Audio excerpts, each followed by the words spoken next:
Hello guys, welcome back. Nigel here with you, Nigel's Modelling Bench. Right, so we're back with this now, and it's part 4. It should be part 3, but it's not, because as you know I did the instrument panel mods and it went on and on a bit, so we called that part 3 and now we got part 4. So this is part 4, and this is where we're going to build the cockpit using the Airscale instrument panel set. Now I'm not sure if this is going to be the whole thing or if I'm going to split it into 2 videos, because it is quite involved. We're going to be doing quite a lot of work, and I'm going to be adding some of these parts as well. So whether I just do a load off camera and then film it, or whether I do a lot of filming and give you it all, whatever, I don't know. I'm also in this, I'm going to use the HGW seat belts. I was going to use the Airscale seat belts. And I've put them away now, I can't show you them. But the Airscale seat belts are basically exactly that. It is a seatbelt. Okay, so it's designed for US aircraft, so like, you know, a Hellcat or a Mustang or whatever. The trouble is this has a turret as well, so it also needs a seatbelt in the turret. The HGW set here, which is part of the ASK Art Scale Kit seat set, includes the lap belts for the turret as well. So that's good news. Now I'm going to use that. I'm not going to use the seat. This seat is an early seat. You can see the difference. If I just get this out of the packet and stop being so silly, you can see the difference straight away. And this would be applicable for an early aircraft like an A or C or a B or whatever. And you can see the difference in the seat. This one is like a flat sheet pressed item, and this one's got like a separate bowl in the bottom, if you like. So and judging by the references I've got, this is a lovely seat, but it's not correct for an A-20G Havoc of this era that I'm depicting with the decals and everything and the masking set I've got. So unfortunately I won't be using that seat, as beautiful as it is. I'm not going to be using this seat either. This is the plastic seat with the kit seat belts, so that one could go over there as well. But I am going to be using these beautiful HGW seat belts, which it says made in Czech Republic. Where have we got? You can see HGW. There we go. On the photo etch parts there, you can see HGW. I know that for a fact Peter is very friendly with HGW, so so that is why they do some work together. And there's some other stuff on the way, I believe, that I can show you, which you'll like, where they've sort of done a little bit of collaboration. So I'm going to be using the HGW seat belts. I doubt if that'll be in this video, because otherwise it's going to be like 4 hours long or something. So with the photo etch set from Peter over at Airscale, so we've got Peter over at Art Scale Kit, and we've got Peter over at Airscale. So this set is basically all the instrument panel with all the decals and everything. We've got the fold up seat, we've got the piece up here for underneath the cockpit, underneath the glazing, and we've got the throttle control bits and pieces here. And as I've said before, in the Edward bit I did, it doesn't include any extra details for the sides of the cockpit. The kit is very nice, but there's a few little bits and pieces provided by Edward, so we use them when we get to it. And as you know, I'm following the instructions on this one. So here's the fret for this set. This is one we're going to use. And as you can see, like with these panels here, they're full of holes ready for you to put in pieces of wire for toggle switches, because this thing is loaded with toggle switches. Or what we're going to do on this one, for my first time ever, I'm going to use a Nice toggle switches, and I may use the little 48 scale one because they're smaller. So we shall see. Across the bottom here, you can see there's a block of 4 rectangles there. Looking at images, it looks like they had like the covers over them to stop the pilot hitting them straight away. Now this is an area of much confusion for me, because you look around on the net, you look at your books, you look around, and it's like you find something different in every single bloody cockpit you see. So I think the best thing to do is just go with how you feel and just do what you want. I mean, somebody's posted on the part 2 that they've seen a G with the white there on the side instead of the red.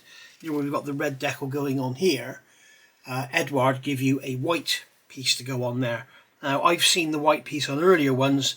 I haven't seen this on earlier ones, but I have seen the white certainly in one photograph that said it was a G. but I just don't know. I don't know, and I'm sort of beyond caring. It's getting crazy looking at all the different stuff on this aircraft. It's the thing is, it's such a common aircraft that was used in so many different countries. I'm thinking, you know, you're going to be looking at placards and stuff. You know, maybe the white placards were Russian. Who knows? I know these are definitely English because they say no smoking on one of them. So we've also got in this set, we've got the decals, and there's that very red placard we're talking about there, number 4. And you can see they're very glossy. They're printed by Fantasy Print Shop. They're very, very thin. You need to be careful with them. And I would advise not using microset because they will just down. So use microset afterwards, but just use water first of all.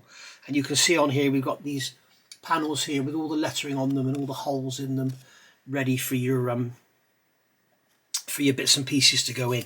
So all very exciting. We've also got the sheet of acetate, which I've showed you before, which I absolutely love. So we've got this sheet of acetate that goes over, and that will be our glazing for our gauges. So first things first, we'll get the plastic parts out of the way. I got this all painted up in grey primer just for the photograph at the beginning of part 3. I mean, how crazy am I? I stripped all this because I wasn't happy with the colour, and I forgot, stupid idiot, there's an Edward piece of photo etch here with a placard on it, and I masked it off before I painted it. Of course, when I dipped it in the IPA, it all came off, so we'll have to find a placard in the lovely Airscale placard sets, which I'll be getting out in due course, because I want to put a placard on there as well. There's a placard here, a little black rectangular one. So this cockpit will be loaded with detail. So first things first, I'm going to go over this. I've got this UMP 400 grit sanding stick that was sent to me by one of my subscribers. Thank you very much. I remember I showed you that in part 2, I think it was. I'm just going to go over and just key anything that's not etched. So you can see on here, that like this panel here is etched. It's got red rivet detail. That doesn't need to be keyed because it's already got a rough surface. Whereas the seat, it's got etched detail in it, but the actual surface itself is still shiny. So I'm just going to go over with this 400 grit stick, nice and slowly, not going too mad. I just want to gently key it so that the paint sticks to it. We'll also use etch primer for what it's worth. And then on the back, we can turn over and do all the back as well. Now, some may say that seat is not as accurate as the plastic one because it doesn't have the sort of the beading around the edge. But looking at photographs, it looks like the seat didn't actually have beading around the edge. So I'm going with it. The other reason for doing this, it helps with the adhesion when we come to stick the parts on. When we come to stick the parts onto the panels and stuff. And the best way to do this, if it's you know got lots of holes and it's thin parts like this, is drag the sanding stick. Don't push it. Okay. On the areas like this, it's okay to do that because there's nothing to pick up on. But here, it's okay. But here, these little edges and stuff, it's best to just drag the sanding stick. Just to, all you're trying to do is just put some scratches in the surface. Just give the glue something to bite. Right. Just do those throttle levers as well. We'll have a look at the Edward throttle levers as well. We may use some of those because we are going to be using the Edward pieces in the side panels, remember. So it doesn't need to be exclusively Airscale, but with these levers I think we'll find that when you look at the real thing, I think you'll find they are actually flat metal blades, so we'll use these rather than change it over like I did here. And the only reason I didn't use them there was because one, they were so tiny, and two, they looked out of scale. They looked very, very fat. So I've used them just for a bit of slimness detail. Slimness detail, is that what I should be saying? Okay, so the first thing we need to do is get this all etch primed, which I'm going to do. And this here needs to be painted in gloss black. Now, I'm going to paint it on the fret purely because it's easier to hold. And it's easier to degrease it before I paint it. So I will degrease each part before I paint it, but I'm not going to bother degreasing parts as I go. because, for instance, I could degrease that seat now, and then I'm going to handle it, fold it, solder and everything. Yeah, you will be right, you're going to see some soldering in here. So I'm going to get all this etch primed, let that dry, and then I'll give this a coat of I'll give it a coat of primer as well, and I'll give it a coat of gloss black as well. In fact, I'm not going to etch prime the seat. Maybe what we should do is make up the seat first, because I don't think I'm going to be soldering anything else. I may solder those onto there. So let's see what we're going to do, and then I'll come back and tell you what we're going to do when I know what I'm doing myself. Okay, so as you can see, we've got some parts off here, and what I'm doing, I'm basically taking the parts off that are going to be made into an assembly. In fact, I think I also ought to get these two off here, because I think they're going to go together, aren't they? Or they're going to glue together on the plastic. We shall see in a minute. But anyway, first things first. As you can see, this part here. Okay, this is the part that goes up underneath the glazing. Is bowed during the etching process. It happens with brass as well. It's because you're removing all the material from one side, so it's going up. And nickel silver is a fairly hard material, so it doesn't just want to go back quite easy. And then these here have got the same. You can see these are slightly bowed. This one here is very slightly bowed, but I'm not going to worry about that really. And we can also see that here the instrument panel is slightly bowed. It's just par for the course. It's what happens. So the best way to get rid of it is to roll it out. So what I use here, I've got a sanding stick, or you can use a sponge, or as Peter says in the instructions, you can use a mouse mat. And then I'm going to take something round. A few people are asking me where I get these from. Many years ago, you used to get these wooden or plastic boxes with tools in, and you had like a knife and a sander and a couple of clamps and stuff like that, and that's where they come from. So that's what I'm using. I'm just using this round as a round rod. So I'm going to put it this way up, so it's upside down, because when we roll it, we're going to curl it this way up towards the camera. So I'm just going to very gently roll it, because I don't want it to go back the other way. And as you can see, it's starting to come flat. I'm putting hardly any pressure on it at all. Okay, and you can see now we've got this piece here is pretty much flattened out.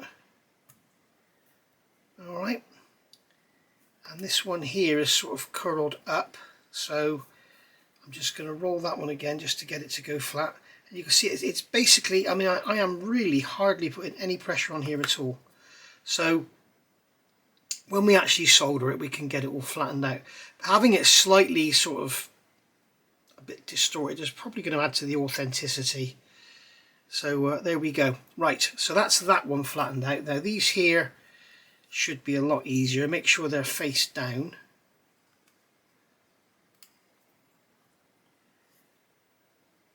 You can see, if I push it, it will actually roll it up, which I'm not trying to do. We're going to do some of that in a minute. So I'm just going to get the tool underneath there, get that one back on there. It just helps out a bit. It doesn't have to be perfect. It's another reason why it's good to have it keyed, easy for you to say, to help it sort of stick down. In fact, that one needs a bit more. It's not quite flat.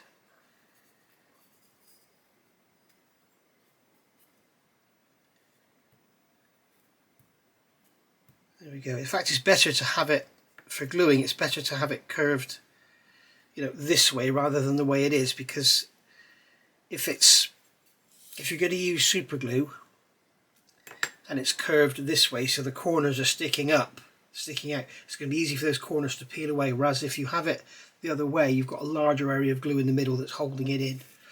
So that's that pretty much done. Now this area here on the front of the seat, this has obviously got to be radiused to match this radius here. So this bit here is going to be rolled up, as you can see here. The front edge of the seat is rolled up. So I'm going to try and do the same again. I'm going to start off with a rule to see where that radius starts, and it's about 8.5 millimeters, which is roughly where that concentrated line of rivets are. So I'm not sure if this is going to roll without being annealed, because it's quite a tight radius we're putting. As I say, nickel silver is fairly hard material. You see, it doesn't want to go at all. Let's find something smaller. This round file handle. You can see I'm pushing that very hard and it just doesn't want to go. So I'm going to try and anneal it. Now, I've never annealed nickel silver before, so I'm going to try it on a scrap piece of fret first over here and go from there. So we can all witness this together. So I'm going to get my trusty blow lamp here, cigarette lighter.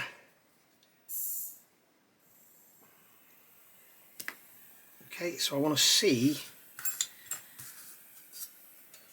you need to get it cherry red. I want to see how quick it goes cherry red. Blimey, it's a lot more resilient than brass. You can see it's gone blue.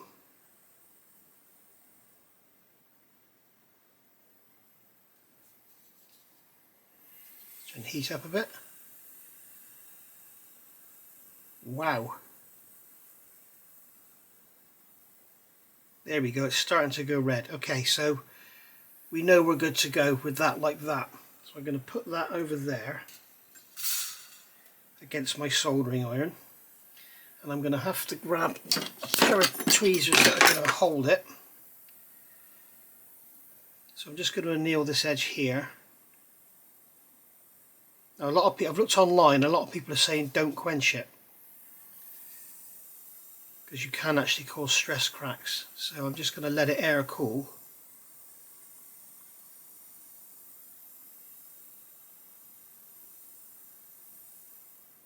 I don't think this really has to be done, but I'm just doing it to make it a lot easier to bend. I think this is running out of gas. There we go. There we go, that's got it, it's red.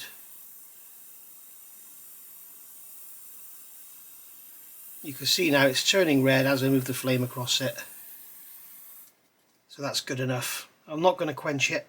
I'm just going to let it air cool. Just let it sit there and then we'll see how it rolls. Alright, so it's cooled down now. What I'm doing now is just trying to sort of clean it up and remove some of the tarnishing, just in case there's any nasties in it. There we go. Right, so let's see how it performs. In fact, if it doesn't, I'll try a softer sponge. I want to find something better than that as well. I think I've got some steel rod here. Some steel rod here, which is like 2mm diameter. It's because this file handle's got this knurling and I'm worried it's going to damage it. So we're going to start around there and push and see what happens. And it's certainly going where it wasn't before, so that's better. And it seems to be sort of, it looks like it's got a kind of curve here and then it sort of stops at the top. I think I've completely messed that up, so roll that back out. Yeah, I'm going to have to get a pair of pliers on here and try and straighten that out, because I've made a bit of a mess of it there. Maybe it'd be easier to bend it with the pliers. At the end of the day, if it's a total mess, you cover it up with a seat belt or we put a cushion on it or whatever. But, you can see there, because it's annealed, it's flattening out easy. So it's bending easier, but it also flattens easy. See, that's dead flat now. All that damage is gone. So what we can do is actually sort of do this a little bit at a time. And yeah, I'm confident now that it's soft enough that I should be able to get that shape we want there once it's all sort of folded up. In fact, what we could do is bend one side up and match it, couldn't we? So let's grab our metal folding tool. We'll get the smaller one out. We can put that sponge away. Oh, go away. Right, so we're going to put our seat in our folding jig. what I'll do is, what I normally do is put the blade in the groove and then butt the groove up to the edge of the jig, and then you know you're in the right place. You get underneath there and just fold that up. Now be very careful with folding nickel silver, it work hardens. So what you don't want to do is be over folding it. Just fold it once and that'll do you. Okay, so we get that in the groove. Get that lined up nicely on there. Just fold that up, just like so. Right, so we can put our folder out of the way. Now we can just push this seat up. Push the base up so that it aligns. You can see we've got a nice corner there. We've got a tiny bit of daylight going through, which is perfect for solder, and it gives the solder somewhere to go. Now this front edge just needs to be kicked up a touch.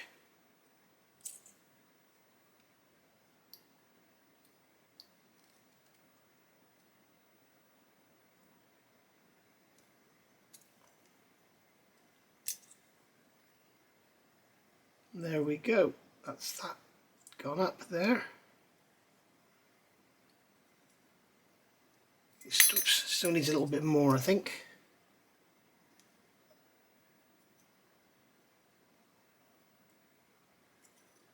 Do this end the same, and then we'll get back on the folder, come over to this side,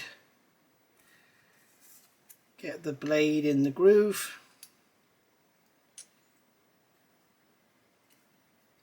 And then we can fold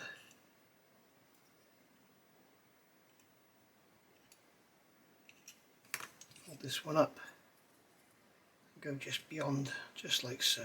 There we go. And there we have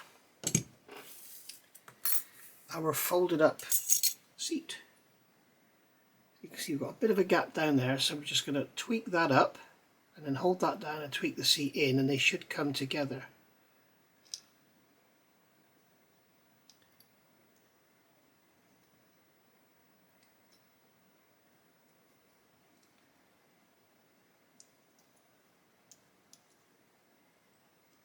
There we go, and if you get it right, if you have the sides slightly sprung in and the bottom slightly sprung up, they will actually hold each other together. We're just going to push this end in. So if you think this is all a bit too much for you, you may just decide to go with the kit seat. But I think this is a really nice way of doing it. Now, one thing I am a bit concerned about, I think the back of the seat should have a slight radius on it. I'm going to check my references. I think it should have a slight radius on the top, have a slight bow around it, so we can look at that. We can look at that after it's soldered. So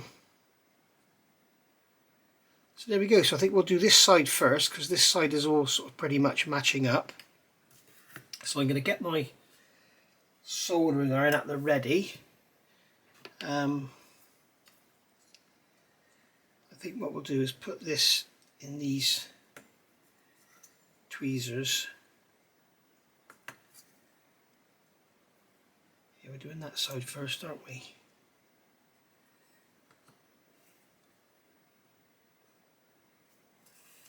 Okay, so I might be able to zoom you in a bit for this. So I can bring you in a bit so you can see a bit better what I'm actually doing. There we go.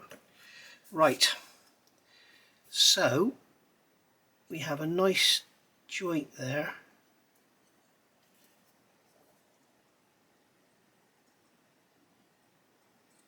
In fact, that top could just come in a tad. We'll push that top edge in a tad.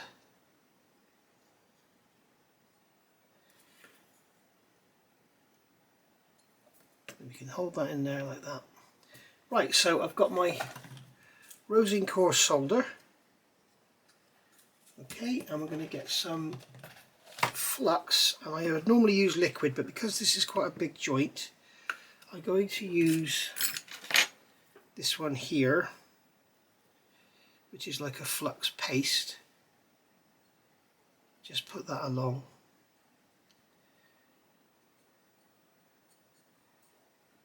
just like so. Put the lid back on because this stuff absolutely stinks. I'm sure it's not good for you. And then all I'm going to do is get the seat back up on an angle. Just going to clean the end of the solder out, chisel ended. Just get some solder on there. Just tin it, and then just going to put a drop of solder on. And then I'm going to touch it on here. Okay, just going to touch it on there, and it should wick around.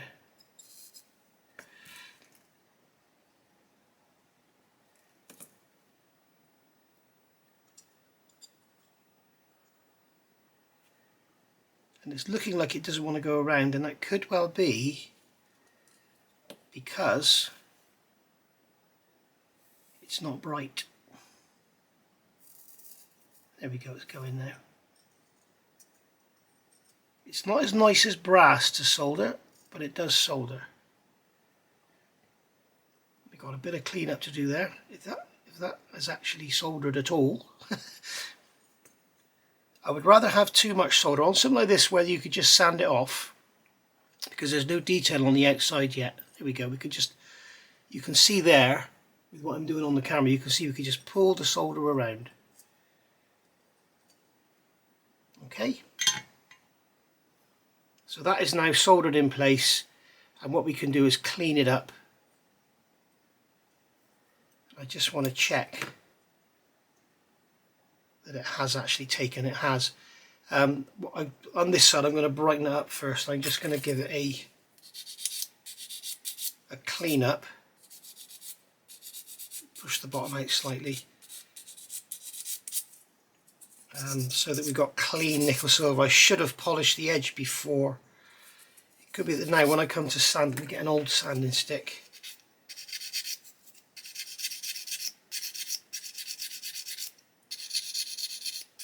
This is an old Infini Matador, which is a brilliant sanding stick.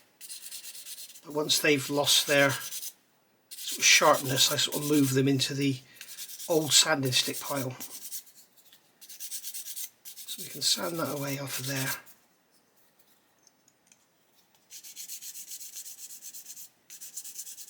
Just remove all that excess solder. And we should find we've got a nice strong joint. Now you can, if you want to do this with super glue, you can. No issues with that whatsoever. I'm going to come in with this little thin UMP stick here. No issue with that whatsoever, but when it comes to things like this where it's just butt edge joints, I would rather solder it, because the actual contact area is so small that I do think that the super glue will easily just break away. So there we go, we've got quite a little bit of solder left on there still. I'll get that off, and then I'll come back when the other side is done. Okay, so I want to see now if this side goes better because I cleaned it up. So I thought I'd put the camera back on. I'm not zooming in because it's not impossible to stay in frame, but we'll just see how this goes, and just run that solder along there. And I want to make sure this end gets soldered properly.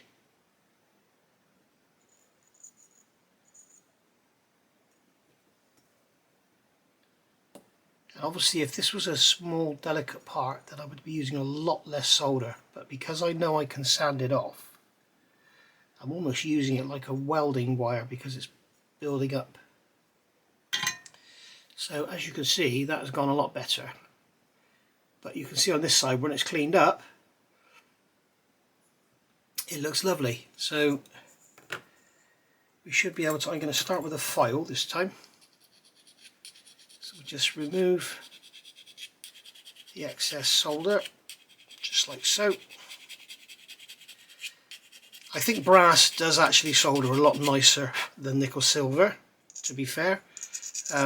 Certainly whenever I've soldered brass, it's a lot neater, but this is certainly a lot stronger. If I was working this hard with brass, the seat would be all distorted by now. So yeah, it's a lovely material. They both have their advantages and disadvantages. So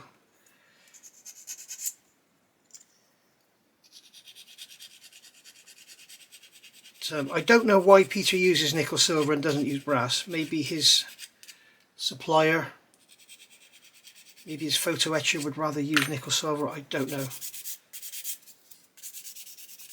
I'm sure there's people out there that prefer nickel silver to brass. They're all better than the stainless steel, aren't they, that Tanya uses. There we go. So that's all nicely cleaned up, so we'll give it a quick clean up everywhere.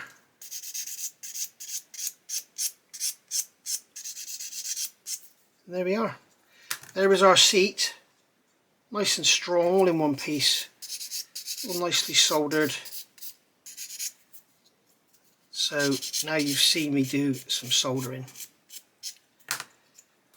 So I will actually do a tutorial on how I do soldering in the near future, but I'll use brass. I won't use nickel silver because it's you'll see there when I do that it flows, the solder just flows a lot better.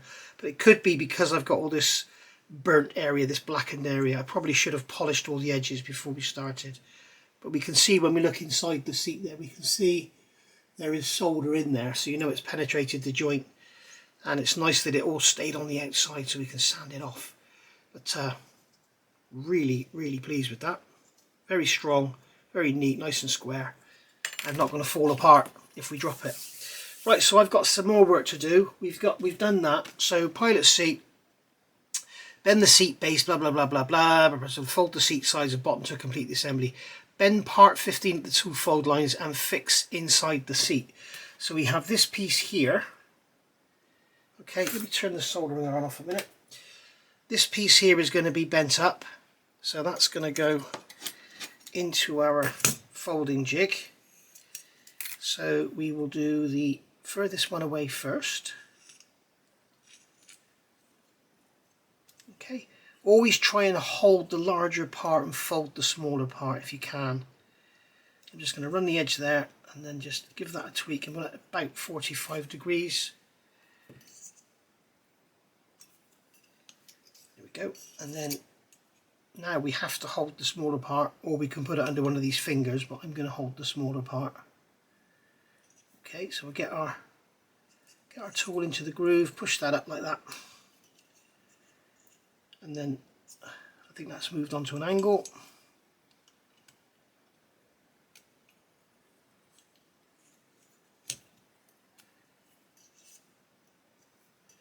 Roughly 45 degrees, there we go. So they should form 90 degrees. Where's my rule? If I hold the rule over the end, we should see, yeah, so one of these is too much. That one's a bit too much, I think. So what we'll do is we'll put that one back under there, like so,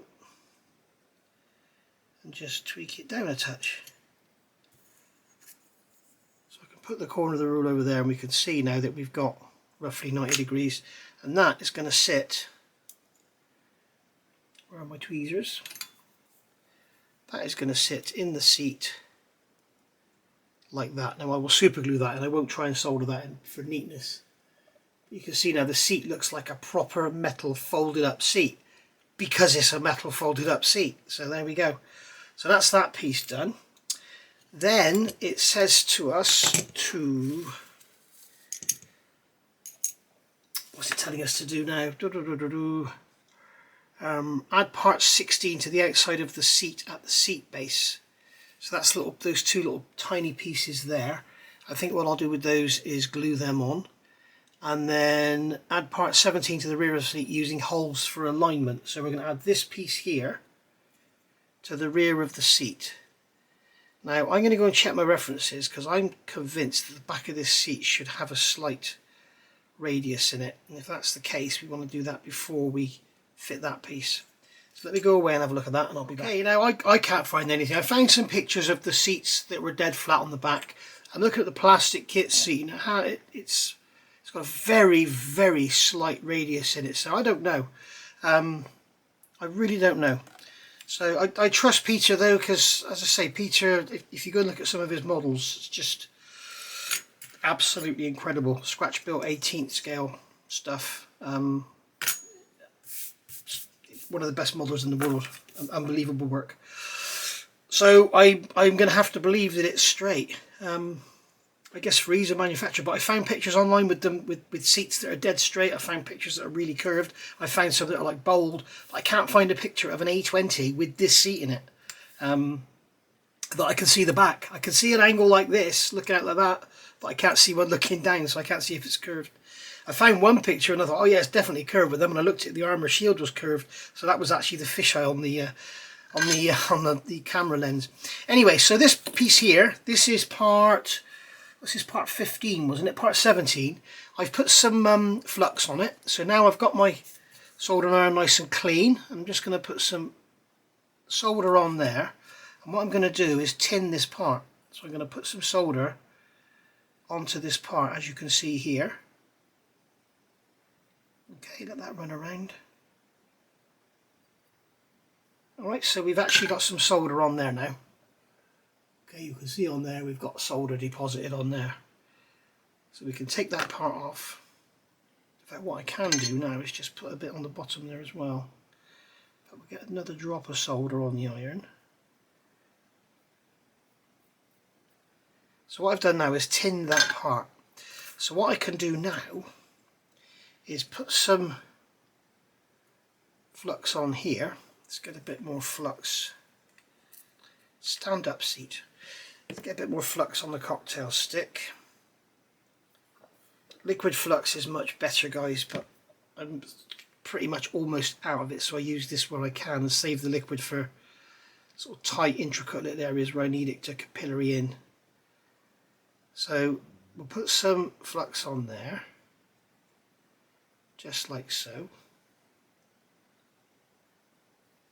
Okay, and then I'm going to place this onto the seat back, and we're going to line those holes up. You can see we've got some holes in here, we've got holes in the seat. So I'm going to use this pointed tool here and line everything up like so. You're not going to see much of the back of the seat anyway, so it doesn't really matter, but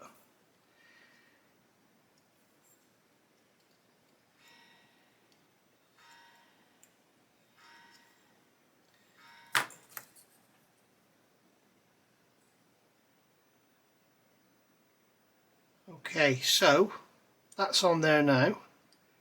We can see that it's square. We can just quickly check with a rule. We've got just under 6mm there, and yeah, I moved it then, didn't I, when I turned it over. So we'll line it up on here again. I'm going to clamp it. Now these pegs, I've made these pegs on my milling machine, and I got them from plunging fire scale models. It's just normal clothes pegs, and what we've done is machined the front off and then glued these bits of strip on the sides. So the strip stops the pegs doing this, and we've got the front off so that we don't have that big lump on the front. So and I've also got some here that are milled to like a point. So yeah, thank you very much for that. Plunging fire scale models. He's currently doing a build of Mikasa, the Hobby Boss kit, and he's doing a very nice job of it too. So what we can do now is, with that peg in place, okay, I can hold that there. I can come in with the soldering iron, and I should be able to get enough heat into there to make that solder on the back melt.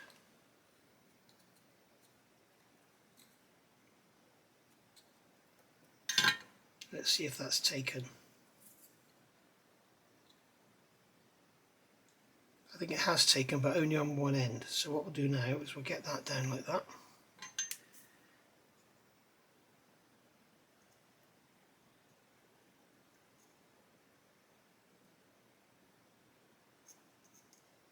I think that's taken there now.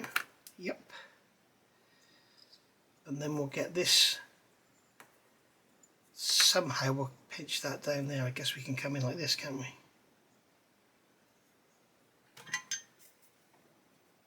And because it's on the bottom, I'm going to put a little drop of solder in there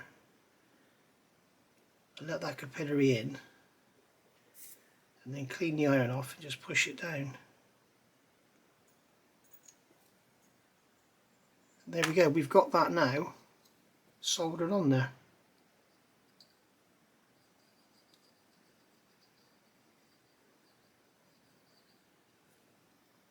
And that ain't going nowhere. So there we are, that's that done.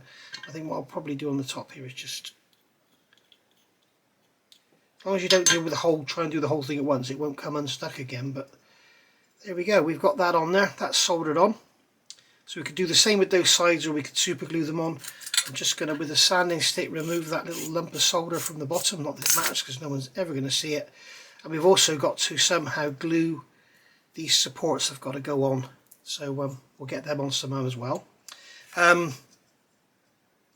So that's that. We've got that piece in the middle to glue in, which I'm going to glue in. I'm not going to try and solder. We've got these little pieces on the side to go on. These little number 16s. Like so.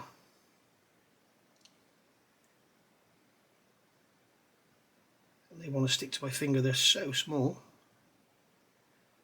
So I think we might actually solder them as well. So I'll do the same on them as I did on that, and I'll be back. Okay, so we've been busy here. It's just been quite a few hours messing around.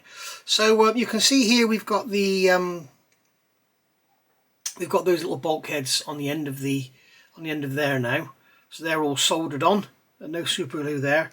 I've managed to make this throttle quadrant piece up. So that goes on there, and then they go together. I actually tacked this, soldered this actually on there, and it didn't melt the plastic. I couldn't believe it. But that's basically gonna slip over there and onto there like so. So you can see that goes on there nicely. On here you can see we have some holes, and what Peter suggests is you drill those holes out to make them look hollower, which is going to be a lot better. And also on here there's a big lump in the middle that needs to come off. There's not a big lump on the real thing. I may put there's like a circle in the middle there, and a hole. I may put a little lump of plastic card or plastic rod or something in there, because it's not a big lump like it's moulded on it. It's very close to it, but this brass part won't fit with that on there. So that's going to have to be fitted with super glue and clamped on nice and tightly when we're ready to go. That was a bit of a nightmare to roll. So with this nickel silver PE, the downside is it's not easily flexible, and it doesn't want to roll very easily.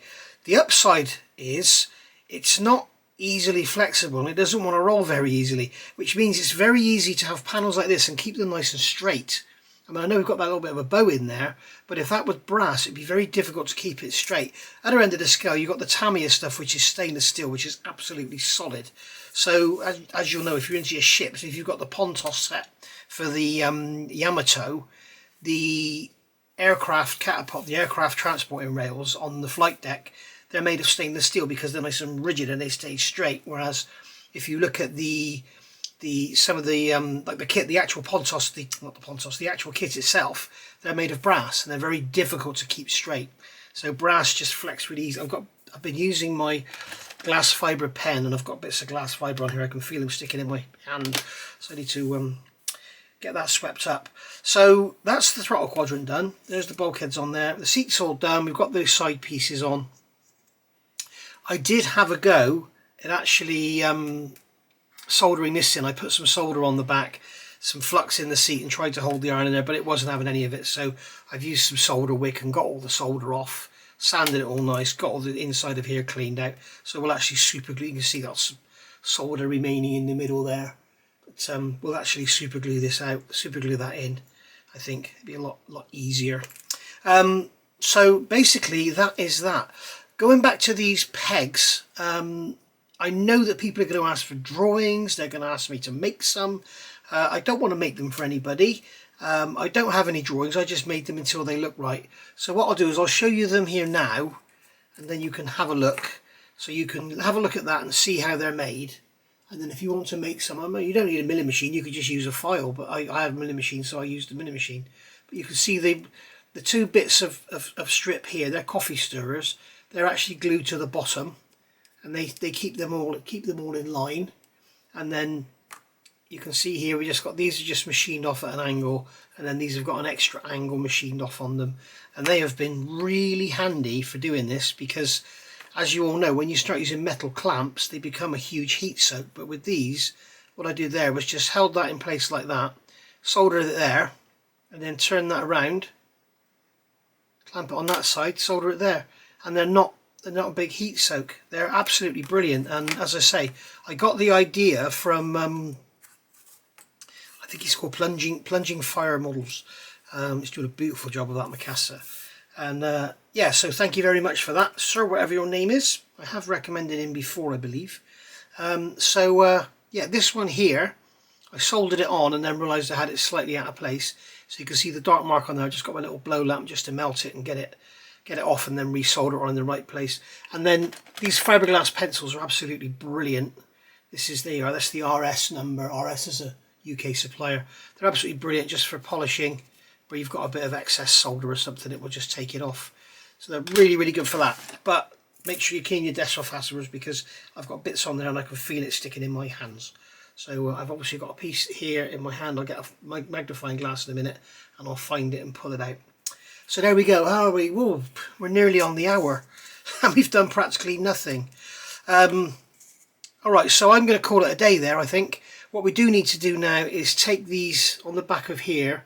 You've got those little pins that go in, so we're going to have to take them off and mount these on the back of the seat. Now it may be easier, actually thinking about it, it may be easier to mount these. I don't want those tweezers, they're awful. It may be easier to mount these actually onto here, because they sit, get them the right way round, they sit between the floor and that piece up there. Let's pull the tweezers back. Yeah, they sort of sit in there like that. So I think I might see if I can fit them to there rather than fit them to the seat. We shall see. Either that or just take this seat and measure the distance apart, or those locations. And they are basically, what are they? 18mm apart, something like that. And then just glue them onto the back of the seat 18mm apart. I guess we could do that. So anyway, I need to get my fiberglass pencil and just clean out. I've got some dirty marks on there. What we need to do now is give all of this photo etch a good wash in some soapy water, or some IPA, just to clean it off, because the flux will affect your paint adhesion and everything. And I also need to brush that up as well with the brush. So yeah, I'm going to call that a day there. I think I'm going to call this part 4A, and then in the next video we will actually look at what I'll do while we're off camera. I'll get the priming and painting and everything done, and then we'll look at getting those decals on and look at assembling it all up. So and then we may even have a third video where we get it all painted. I'll get it all painted off camera actually. We'll go from there. One other thing I just wanted to say, you saw me do this in part 3, which has literally just gone up this evening. What's really spooky is I mentioned earlier in this video that it could be that white placard on the left hand console here was for Soviet aircraft, and I've just looked at the comments from part 2 and somebody has said that the pictures they've seen with the white placard were Soviet ones. So how spooky is that? So yeah, what I did here, I've just put a couple of bits of brass rod in the bottom, filled in those holes, and what I've done is actually brought it forward a bit on the floor, just forward, just a touch, just to give us a little bit extra sort of forward. So it's about 3.5mm forward now. So with that seat plonked in there, we can see how that's going to look. And as you can see, that seat is a lot shorter, so it makes the whole thing look a lot more authentic, I think, rather than having the seat jammed up against the column, because you wouldn't be able to pull the column back in reality. So there we go. So that's how it's all going to look. Right. So sorry about that. I thought this was going to be a lot more involved than it has been, but we talked about what we're going to use and blah blah blah blah. So yeah, I'll see you for part 4A, which will be out very, very soon. Thank you for watching. Don't forget to hit that subscribe if you haven't already, and if you've enjoyed the video, hit the like, and if you haven't, hit the thumbs down. So it all helps. Thank you very much. Bye for now.